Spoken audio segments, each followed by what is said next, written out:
Hello, nerds. This is Jesse from Rock Sugar, and you're listening to the Geekcast Radio Network. Keep it right here.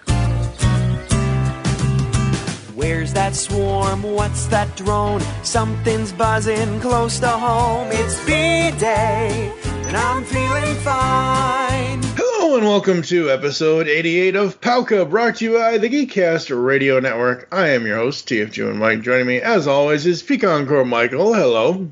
Hey, how's it going? It's hot. It's dang hot. Today is the 88th day of summer, and this means it is the day that the GCRN finally gets back to our new, quote, cartoon review podcast for 2021. Michael, are you ready to jump on the roller coaster of a ride that is the podcast organization without a cool acronym? Whatever. Maybe. Nobody gets me. Yeah, you need to not shop at the whatever store. I'm going to Hot Topic now. Ooh, they have lots of cool Funko Pops there. Anyway. I can't even be emo around you. God. No, you can't. Nope. You are the, 18-year-old happy-go-lucky person. Notice I just shaved 30 years off your life. Oh, I was going to say, you shaved? Oh my God, that's like a miracle in itself. How'd that happen? Karen did that the other day. Don't worry about it. You got this rat's nest in there you had to take care of? As of today, we have 16 days left of Palka. And today we're going to be talking about B-Day and B-Story. I may somehow interject each of the audio at some point, but we are talking about these two episodes of Phineas and Ferb as if they were one giant episode, because they technically are. Basically, B-Day is the A story, and B-Story is the B story. If this was one giant episode, it would be like Pulp Fiction, where they kind of jump around chronologically, but it all makes sense in the end. Hey, at least they don't have 5 seconds later, 25 minutes earlier. Fucking Memento. Oh, was that the... What? No, it wasn't Memento. Memento was told backwards. This was Pulp Fiction.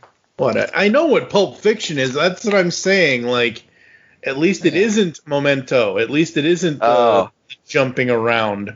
So what's funny is that there's another Pulp Fiction reference in the next episode that... Well, of course there is. I'll talk about them, but that's not today. Today is all about B-Story. And B-Day. And B-Day. Whatever. The boys make a giant inflatable wading pool for Mom. Meanwhile, Candace reveals her emo side, and Doofenshmirtz attempts to become ruler of all bees. Okay. Are you going to read the second plot, too, since we're going to go straight through? You going to break in the middle? Yeah, I was going to break in the middle, but whatever, we can do that, too, for the B story. The opening ceremony of the B-Day Festival was awesome! It's my favorite part of Bee Awareness Day. My favorite part is the B flat with the F-sharp bass at the end of the song. What? It's tradition. Okay, girls, festivities are over. Let's focus on getting our beekeeping patches. It's the only patch that we've ever tried to get and failed. Remember last year? You promised to never flash back on that ever again. Right. You're right. But still, if we don't succeed today, the 2 strikes and you're out rule kicks in, which means this spot will stay empty on all of our sashes forever. Chill out, Isabella. We've got this. Ready, girls? They're gone! Gone? The fighting flash forward to potential catastrophe. Meanwhile, in the other episode, Phineas and Ferb get the wading pool for Linda ready. Isabella and the Fireside Girls attempt to get their beekeeping patches by turning themselves into bees and rescuing the entire bee swarm from the power vacuum that Doofenshmirtz captured them in. Oh, power vacuum. Meanwhile. Idiot. Poofenplots gets rejected by Love Muffin and tries to become queen of the world by stealing and consuming massive amounts of royal jelly. Ew. Look. You vomit. Ugh. Disgusting. So, yeah. I'm not a fan of bees. You know, me neither. There is... well, it's not really an infamous story, but story from my childhood when I used to go to camp. This is somewhere between 1990 and 1992. One of those summers. Oh, God. Stop it. All right. As of this recording, folks, this is being recorded June 3rd, 2021. We are about 24 hours or so removed from Michael's 48th birthday. So happy birthday, you old bot. Thanks. You're I'm welcome. old as dirt. You're welcome, Ratchet. Now stop it. So at some point during one of these summers, 90, 91, or 92, those 3 summers I was going to camp. I'm not an outdoors person. I'm just not. You got chased by bees? I tried. Oh, no. This is even worse. Oh, no. So, you traumatize our listeners. Oh, no. It's not brain surgery bad, so there's that. I mean, I did get through brain surgery, so I'm sure I can survive this, too. But just where it's just... Which eye was it? Was it this one, or was it this one? I don't remember. Anyway, at one point during this... At one of these summer camp things, there used to be this giant slide. Everybody was like, all the counselors were like, there's a bee's nest, there's a beehive over there. Don't anybody go down the slide until we get it removed. Oh, no. And I was 10 or 11 or 12. I forget which year it was, somewhere there. Yeah. But most 10, 11, or 12-year-olds, you tell them not to do something, what's going to happen? They're going to want self-injury. They're going to want to do it, right? They're going to want to do whatever you're telling them not to do. Well, I decided to say, screw it, go down the slide myself. And the beehive wasn't anywhere. It wasn't on. It was like under like a part of the slide. It was hidden. Yeah. Okay. So it wasn't like it was in plain view here. I mean, I didn't have exigent circumstances. I'm not Elliot Stabler, thank you very much. Yeah. But it's like, so I go down the slide. As soon as my feet touch the ground, I feel something. I would assume it was my left eye. Right. Oh my God. Okay, so feel like I'm feeling right now, even though people can't see this because it's an audio podcast, feeling right under where my left eye opens. Basically, that giant bone right there under your eye. Like, if you go to pull your eye open. The orbit. There you go. Whatever it's called. It's a bone. Yes. Mm-hmm. It's a bone in your face. Basically, right there, I got stung on the bone under my eyeball. Oh, my God. I could not see for like 3 weeks. And I'm already blind as it is. I was born blind. I was born, so it's like, fuck, that's going to make it worse. Yeah. So, yeah. I'd rather have pink eye than get stung by a bee in the eye. That's awful. Yeah, so bees and I don't exactly get along. They are not the bee's knees. Yeah. I have an irrational fear of bees. I think when I was like 4 or so, I was playing by a tree stump near our yard, and there was a beehive in it, and they all chased me. So, nowadays, I think the last couple of years I've been getting better about it. I'm okay around, like, bees, but wasps, I mean, once I hear buzzing, I have to immediately verify that it's not a wasp. Yeah. Wasps are just buttholes with wings. Yes, they are. Was it a couple years when we were still in Illinois at the house, I tried killing a wasp with some sort of chemical. It didn't work. Oh, no. Didn't kill it? No, I didn't kill it. Anyway, but yeah, B-Day, B-Story. Yeah. These were fun, even though I'm not a bee person. It was a fun little way to show an adventure with quite literally everybody. Everyone, yeah. Yeah, everyone is here. Yeah. Gary Oldman. Everyone. Yep. Well, it's hard to say everyone, but all the Fireside Girls get to talk. Yep. Each one has a speaking role this time, and that's not usual. Nope. I mean, the cast list must be huge, especially for the second part. Ariel Winter Harry Winter plays that part. She plays Gretchen. She plays like the little Marcy. I think she was already pretty famous for Modern Family at the time this came out. Probably. She might have been. Oh no, she must have been like really young then though. And Diamond White from Transformers Rescue Bots. Yep. They actually let her sing in Rescue Bots, and well, she's pretty good. But they didn't let her. I didn't even recognize her voice. If I hadn't seen it on the wiki, I wouldn't have known it was her. But yeah, they all got to talk. They all had speaking roles. They all got Union Standard. Is that really the right? Oh wow!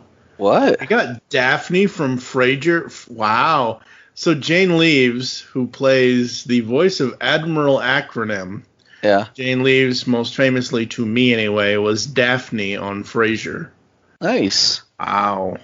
Cool. I Cool. didn't recognize her voice either, but Daphne from Frasier might have been 20 years ago. Yeah. British Nanny. Mm-hmm. Yeah. Whatever. This is a weird pair of episodes. Yeah.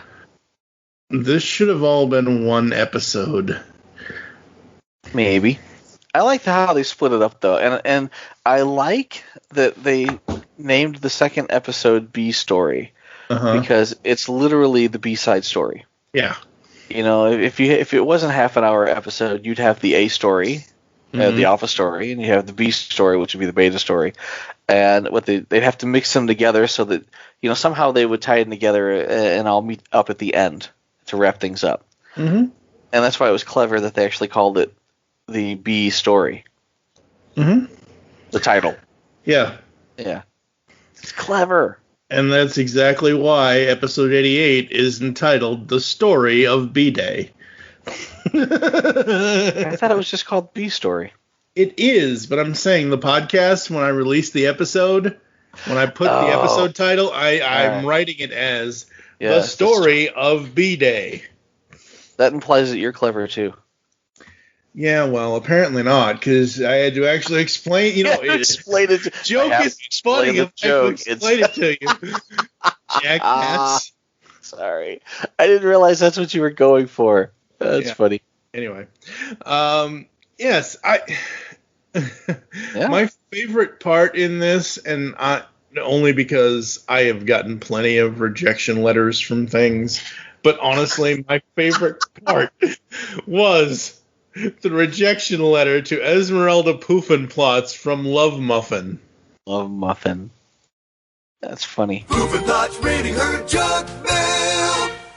Listen, Bill, Fly. This must be my acceptance letter into Love Muffin. Oh, open up. Dear Esmeralda Poofenplotz. Oh, that sounds promising. We regret to inform you that... Oh, reject me, will they? That's my favorite part from this. So, you know, she's complaining that it's a boys' club, but we know there are female pharmacists in there. Yeah. And this letter is so... And it's a letter from Doofenshmirtz, so I guess he's the leader of Love Muffin?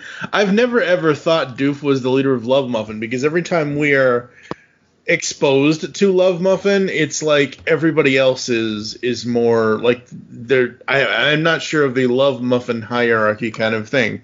But this letter is just completely... Doof is very doof here. We regret to you that your application for membership has been denied. Based on your past schemes, we have deemed that you're not even close to our standard for admission.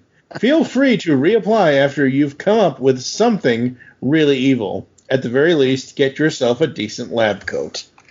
Not a pharmacist. Yeah, I know. But, like, the problem I have with this is, first of all, we regret to you. That's not how you write that, Doof. And second of all, you ain't really evil, man. Like... Yeah. Like, who's talking? Yeah, I mean, Carl is more evil than you. Baljeet is more evil than you. At least Baljeet has the brains to remove the atmosphere from the planet to kill people. Yeah, that's pretty awful. Yeah, well. So Poofenplotz, side note here, is voiced by Amanda Plummer. Yes. Who is awesome. But the reason I mentioned Pulp Fiction earlier, she was Honey Bunny. Mm-hmm. Yep. Pulp Fiction, she was a completely crazy lady. And she's a completely crazy lady here. She's so soft-spoken in this one, though. She's like, oh, I'm very monotone, and then, I will be queen! And it's very well voice acted, I would say. Mm-hmm. Yeah. I just watched Pulp Fiction with my kids recently, because I'm a terrible parent. But and in fact, I was watching it and I'm thinking, whatever happened to this lady, this crazy lady? I'm sure I've seen her and stuff before, but it's cool to see that she was voice acting and voice acting well. In fact, yes, very well. Starting from the beginning. Yes, Perry's bee antenna. He's got floppy antennas with bees on them. Mm-hmm. And they go well with the bee jetpack. Mm-hmm. With the wings and the antenna. Well, they have to stay on model here. Totally on topic. Yeah. I liked it. I'm not sure if this is. I'm sure it's a running gag, but for this particular, it's a 2-episode bit, but they break the fourth wall a lot. Mm-hmm. And whether they're commenting on the song, if it's in key or not. Phineas says, "I'll tell you after the wipe," Yeah. like that. They actually did it in the second part too. It's like Isabella just wants to have a flashback, and they're like, "No flashbacks for you." And then later, Poof and Plot says, "Pay attention as the camera pans closer, and we cross-dissolve to my thoughts." Mm-hmm. Yeah. And I'm like, these are the type of things you see in a screenplay to describe what's happening on the screen, and yet she's describing what's happening to her. Right. It's funny if you understand it. I don't know how many little kids would catch it, but I just, I'll tell you after the wipe. It's like, oh, well, that's clever because they're cognizant that they're on a TV show and it's like a screenplay thing. I mean, it isn't like they haven't done this before. I mean, occasionally. The last time I remember it was, oh God. Yeah. Oh, a joke about the cliffhanger. Meepless in Seattle. They did it in Meepless in Seattle. Boy, we've been following a long time. Oh, and Doofenshmirtz like, oh, sure, a joke about the cliffhanger. A joke about the commercial break. Yeah. Yeah. Feels like it's been about 4 years now. Yeah. I like that. I think it's clever. I was just shocked. I was like, there's an awful lot of this happening. Yes, there is. Candace discovers she's emo, and she has to dress like an emo teen. Okay, Stace, I'm done. Just tallying up the score. So, how did you do? Okay, what? You done? No. Candace? Talk to me. Heather Magazine says I'm an emo teen. An emo teen, Stacey. I don't even know what that is. Okay, to the internet. Here we go. Emo. Emos believe everyone's against them. How can you say that to me? They are highly sensitive and drama queens. No, I'm not. As teenage subcultures go, it's not so bad. You just need a new look to match your true teen identity. I'll be right over. And she's like, whatever. She's Raven now. I will say that Ashley's acting in this was really, really good as emo Candace. Emo Candace. It was actually refreshing because, as everyone has heard in season 3 of Palka, I'm not Candace's biggest fan, and I was like, ooh, a chance for her to actually act with the character and be different than what we've known her to be for the past 4 year, 5 year, this summer is just way too long. It's a long summer, but she's got the dark hair, the dark clothes, the pencil thin jeans, the black glasses. Yeah, and I just love it when she deflates. She's like gonna bust her brother, and she's getting ready to be like mop, and then. Her whole body language just deflates, and she's like, I don't care anymore. It's funny. And on the bright side, now she gets to hang out with Vanessa. I thought that's where they were going to go with this, and they didn't. They did not. Well, Vanessa isn't exactly emo. She's more punk. No, she's not emo. She's more goth. But, as soon as the hair dye happened, I was like, holy crap, she could hang out with Vanessa. Because, honestly, emo Candace kind of looks like how Johnny looked. So it's like Vanessa's ex-boyfriend. Yeah. That's funny. Yeah. So I like that. Well, I want to say I liked that B story, but we already have a B story, so technically that's more of a D story. It's like the side story for the A story. Mm-hmm. But I liked it. The Aromainator. Yeah. How to pronounce it? Well, however he did. I would avoid anything that would attract bees to me. Yeah. Yeah. I mean, just no. I don't want it. No. and the fact that they make references to the previous episode. Mm-hmm. So they're talking about the sorbet machine that turns people into flies that now turns people into bees. Mm-hmm. And and the fact that it diverges into the B story, the B side story. It's and then they refer back to itself again. It's like a Mobius strip of B story. Which is the C story. Is it? I don't know. Okay. I'm just saying, we keep saying B story and A story and all kinds of story. Well, apparently the fact that they're referring to themselves has to be the C story, right? Maybe. Because, I don't know, man. Yeah. Like I said, I like these two episodes. I like this one giant episode, whatever you want to call it.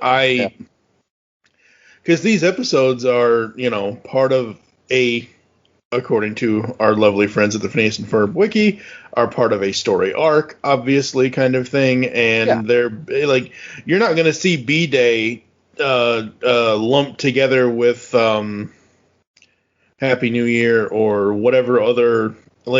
these two stories, these two episodes go tandem together, side by side kind of thing.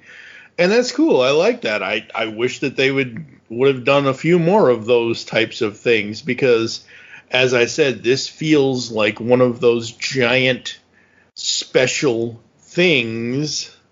Like you had said, what was it? Was it Meatless in Seattle or whatever? One of the hour-long episodes, you're like, oh my god, this is like 4 1-hour. I forget. Oh, yeah. Where's Perry or something? I don't know. You had mentioned something in one of the other podcasts about how it was too damn long. Yeah. This was not too damn long, but it felt like it was longer than what it was. Yeah. And they even backtracked over bits of story. Mm-hmm. And yet, it still just seemed like there was more story here. It's just cleverly written, and there's a lot going on. They even tried to introduce some things that I didn't like. What didn't you like? I didn't like that Buford is now bullying Phineas. Well, and he's like mocking everything he says, and he's like, rah, rah, rah, rah, rah, rah. And I'm like, you know what? I would have punched him right in the face. And if I was Phineas, I would have invented giant power gloves to punch him in the face. Because, I don't like that. And I especially don't like that everyone's okay with it. I think everyone's okay with it because we all know that, Phineas is the thumb wrestling champion of the world, and he beat Buford back in season 1. So we've already had the Buford hey, dinner bell, hey this, hey that. We've already had all of that, and they settled that back in season 1 with the thumb wrestling. And he's just, he is making fun of him, and I'm not, don't be making fun of people, folks. Just don't do that. But again, we're so far into the show, it's like, it's almost and everybody agrees with him. Like, oh, he totally nailed. Like, even Phineas says it. Phineas says, "You totally nailed me, Buford. That's exactly what I sound like." But yeah, you're right. It went on like 1 or 2 lines way too long. Way longer than it needed to be. I did not like it. Yeah. It even got more lines than Mr. Tomato. Mr. Tomato has a British accent, so he needs to talk more. Like Phineas. Phineas has a British accent. He needs more than one sentence per episode. Mm-hmm. Yes, well, Mr. Tomato is really Perry the Platypus in disguise because Mr. Tomato was done by D. Bradley Baker. Oh, was he? Yes, with he a was. British accent. Very nice. Yes. He could have done any accent. That guy's so talented. Yeah. He could have made one up. Yeah. He could have. Yeah. He could have been like a surly squid, and you still would have been unique and interesting. Mm-hmm. But yeah, a British tomato in your hand. There are certain reasons to divorce somebody, and that might be like number one. Like no. And then the other thing that kind of took me by surprise, though, is I knew it was coming. I knew it was going to happen, but Doofenshmirtz gets eaten by bees, and he went totally Nicolas Cage. He's like, the bees, not the bees, they're in my eyes, and full on Wicker Man. Yeah, never Nicolas saw Cage, that. everybody. Yeah. Oh, really? Honestly, no. I've never seen it either, but I know that scene because, when you're afraid of bees, everyone wants to show you that scene. I am flashing to, I think it was 1993 or it might have been 1994, the Alicia Silverstone horror type film. It was her alongside, it was actually her alongside, so I think the lead star is your buddy from Princess Bride, Robin Hood himself, Cary Elwes. Crush. It's a movie called Crush, and in this she plays this psychotic teen who is stalking this guy, and she uses a beehive against him. I think, if I'm remembering the movie right. That's awful. It is awful. It's awful. This is very awful. What are you going to rate B-Day and B-Story? I'm just going to rate them together, but what are you going to rate them if you're rating them individually? I'm going to rate them, but I'm not ready to rate them yet. I still got more to talk about. You got more to talk about. Okay. I do. Awesome. We haven't even covered about what happens to the invention. There was an invention? They made a giant wading pool for their mom. Oh, right. I mean, come on. And it had Ducky Momo on it, which was awesome. And then in the end, the bees, it gets splattered by royal jelly, and the bees come and take it away. Everything except for the Ducky Momo pond, which is awesome. But I was thinking of Monty Python and the Holy Grail. What is the carrying weight of an unladen bee swarm? It could grip it by the husk, carry it. But it's like, how heavy is this thing? Is it just literally just air and water in it? Water's heavy. I don't know. Yeah, water is very heavy. Yeah. So apparently one giant wading pool is roughly the carrying weight of an unladen bee swarm. Oh, apparently, yeah. Yeah, I did not know that, but now we have learned things. And then the second story, we've already had our Agent P. Now we have Agent Pinky. Yeah. So Agent Pinky is he's a Chihuahua, not the cool kind, not the asthma hound Chihuahua, but just a regular Chihuahua with a fedora.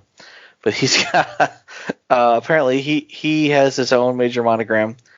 And his major monogram has her own Carl. Oh, there's your coffee. Isn't she a find? She comes from an entire family of unpaid interns. Anyway, see if there is anything to Carla's research, Agent Pinky. Admiral acronym out. Mm-hmm. Named Carla. Yep. She's from an entire family of unpaid interns. That's essentially Carl's sister, probably. Maybe a cousin. Something like that. Maybe a cousin. You gotta think, his family must live in abject poverty. I don't know, because all unpaid. Well, yeah, I understand that part, but she looks just like Carl, though. She's very Carlish, except she's got the pigtails. Yeah. And and it makes you wonder if she's equally evil when she puts on the black leather jacket. Yeah, I'm not sure. Evil Carla with the pigtails and a black leather jacket. Hot. Oh, Lord. That's an episode I would watch. Well, whatever age Carl is, at least she's going after her college credit, so at least you're not being a pedophile here saying that. She's clearly in college. That kid was 18 years old. That's okay in Canada. Actually, that's next time. Isabella is a born leader. She is clearly the queen bee of the Fireside Girls. Of course she is. Yeah. It's just too bad that nobody under the age of 40 would recognize the pep talk from Animal House. No. Did you catch it? No. Oh, see, you're well, maybe I should say under the age of 45? There you go. Okay. All right. There's a scene in Animal House where it's like the pledges from Animal House have been downtrodden by the dean of the school, and their mascot steps up, the late great John Belushi, the the brother of James Belushi. James Belushi, who is the greatest surviving Belushi. But, Okay. John Belushi stands up and he gives this pep talk to his group, and by the time he's done saying the exact same words that Isabella said here, his group is all fired up and they're ready to take down the dean. I just thought it was funny that they did this like almost word for word. Yeah, I haven't seen Animal House. I haven't seen it in years. Oh, I haven't either. I watched it when I was younger, but when you're in college, college humor is funny. I guess. I mean, the last thing I saw that college humor did that was funny was Tetris God. So there's that. Tetraces, master of blocks, weaver of fate. The time has come for another round. Yes, how shall we begin, my lord? L block. Yes, L block, the perfect first piece. We stand in awe of your eternal wisdom. Square. Oh, as you wish, my lord. Shall he nestle it into the bosom of the L block? Or will he leave it room to grow? Reverse L block. As you wish, my lord. Difficult, my lord, but I believe this mortal can handle it. T block. Rather cunning, my lord. If this mortal is wise, he won't... He undershot it. Squiggly. My lord! How dare you question his methods? T block. The playing field is random and jagged. Square. There is no place for a square, my lord, and it's only the first level. Squiggly. You wish to toy with him? To torture him for what? Reverse Squiggly. The ultimate test of faith. T-block. Only a master of dexterity could rotate a T-block in time. It is done. Reverse L-block. We've left the column open for the almighty Tetris. Oh, another line piece and its glory will shine upon us all. Square. Oh, here it comes. T-block. Just one more moment. T-block. No. He is punishing this mortal for his hubris. Reverse Squiggly. Give him something, Lord. Reverse L-block. Give him anything. L-block. Oh, yes, of course he can use that to plug the gap, but then the column would be unusable. Line piece. No. Line piece. Lord, you have forsaken us all. Line piece. What a wrong and angry God! Line piece. Oh, well, that's the actual college humor, the capital C and the capital A. Yeah. Everything they do is good. Yeah. Adam Ruins Everything came out of College Humor, and I laughed so hard at that show. All right. Are we ready for ratings? No, we got to talk about the. How could you not want to talk about the Waggle Dance? Because nobody wants to talk about the Waggle Dance. Well, that's the thing is these kids aren't 18. These kids are only 12. So get your mind out of the gutter, Blanchard. My mind wasn't in the gutter. I specifically said no. Nobody wants to talk about the Waggle Dance. That's why, because your mind's in the gutter. There's actually a lot of science here. There's a lot of science. They talk about shaking those skirts at 13 hertz. There is no scientific method here. No. It's biology. It's the way that bees communicate. Also they shake butt shaking. their asses at each other. How about they Also just sting each butt other shaking. instead of stinging people? You know, if all the bees stung each other, the bees would basically murder-suicide themselves. You might be right. Yeah. Actually, bees have a better way of killing each other. I won't get into it, but because that's more science. I don't want to know how you know this. You don't want to hear the science of it. You just want to hear about the butt shaking waggle dance. No, I really don't. Waggle dance. How many times have I said no in the last 10 minutes of this show? No. Waggle dance if you want to. We can leave our friends behind. I will give this this extended episode a 3.5 out of 5. Because if they don't waggle dance, and then what? No. Oh my God. All right. First of all, I got to mention Poof and Plots gets thwarted, and every time we see her, she's coated in glue, and she says, "Curse you, Pinky the Chihuahua." Yeah. Chihuahua. That's how she says it, and then piloted off to the Pokey by a pooch. Lastly, this episode gets a 10. It gets 5 for the A side and another 5 for the B side. Because it's just so clever. It's so well done. It's a well-written story that I didn't want to see end. And they all intertwine. And at the very end, it all comes together for a very satisfying ending. As a whole, on the GCRN 0 to 5 scale for the entire story of B-Day, I give it a 3.5 out of 5. And I only took those points off because I am not a fan of bees in general. I got stung in the eye bone when I was 10, 11, or 12. So no. You know what? Nobody dislikes bees more than me. All right, I have an irrational fear of bees, but I still enjoyed the story. I enjoyed the story. I knew it was going to be fun in the very beginning when they had a carnival float with bees puking into a beehive. You know, I was like, all right, this is going to be awesome. Yeah, and don't get me wrong. Waggle dance if we want to. We can leave your friends behind. 3.5 out of 5 on the GCRN scale is good. Issues are certainly prevalent, but so are successes. Typically, there is one specific area of extraordinary achievement or a multitude of quality moments that make the negative aspects relatively easy to accept. The failures are not necessarily glaring and are often a byproduct of design, though the difficulties one encounters hold your enjoyment back from reaching its fullest potential. I love the story. I'm not an insect person. I don't care if it's bees, wasps, carpenter ants, red ants, sticks, giant fucking spiders from arachnophobia. I don't care. I'm not an insect person.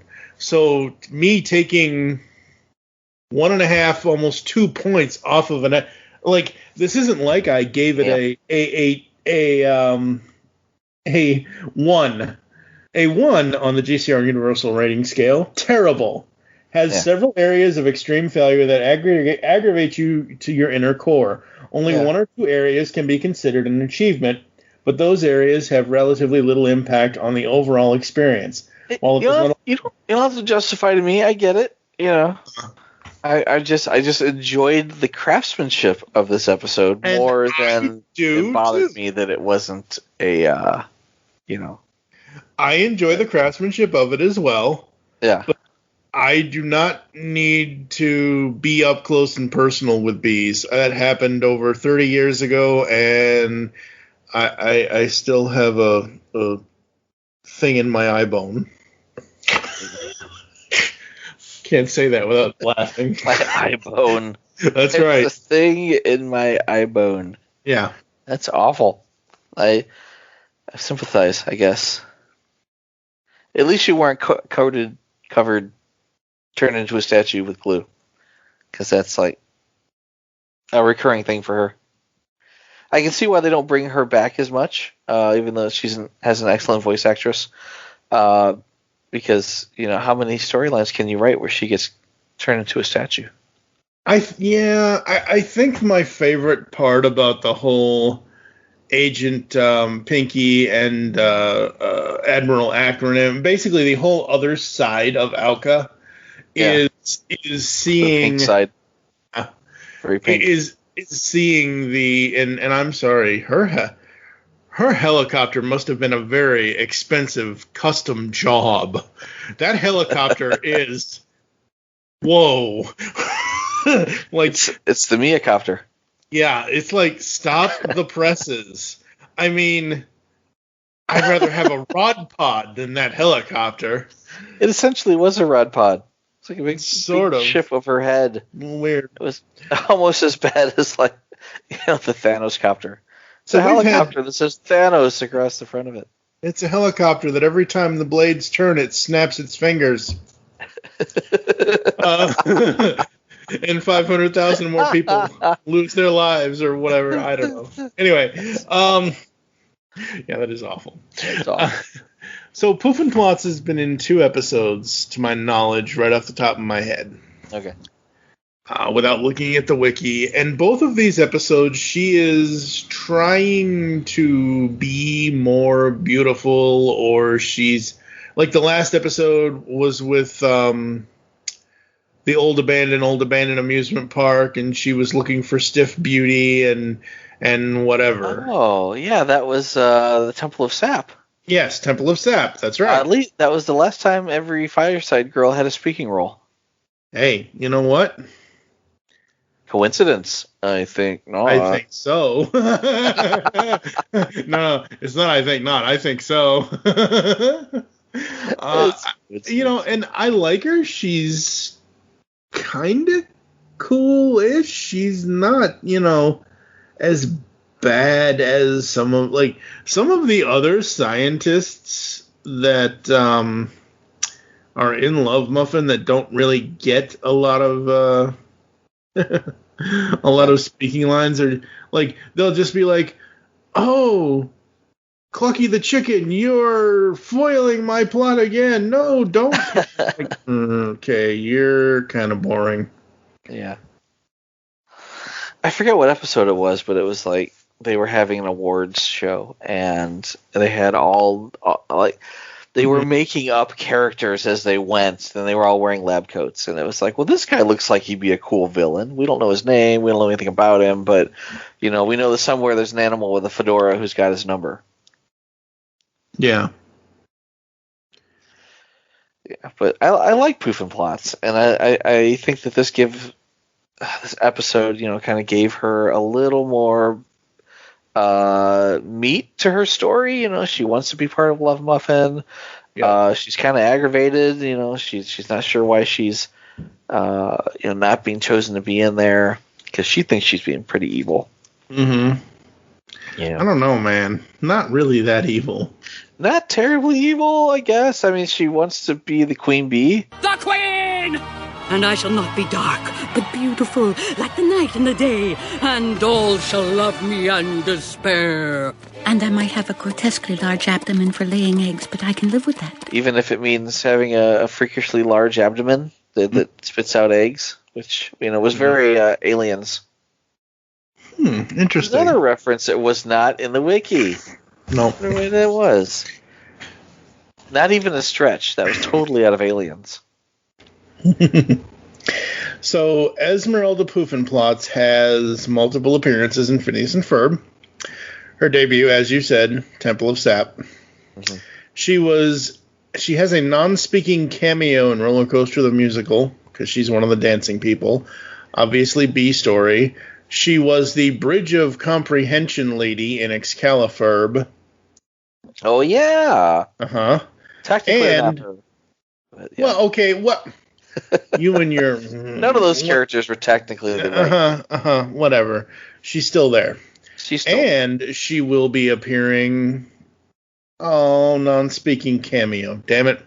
She will appear again in Phineas and Ferb, the movie, Candace Against the Universe. But it's a non-speaking role. Damn it. So she shows up somewhere, blink and you'll miss her. Yeah. Oh, well. Anyway. Yeah, but it's funny that, you know, we make the Pulp Fiction analogy here because of the way they jump back and forth between time, basically, you know. and yet here's a Pulp Fiction alum doing a voice. No Sam Jackson, sadly, because oh my god, I don't know what we do with a Sam Jackson cameo here. Hey, you know what? I don't know. It's something we will have to figure out once we get there, but they missed out on a huge crossover that they could have done later in this season. Oh, when we get to Mission Marvel. Oh yeah. They could have had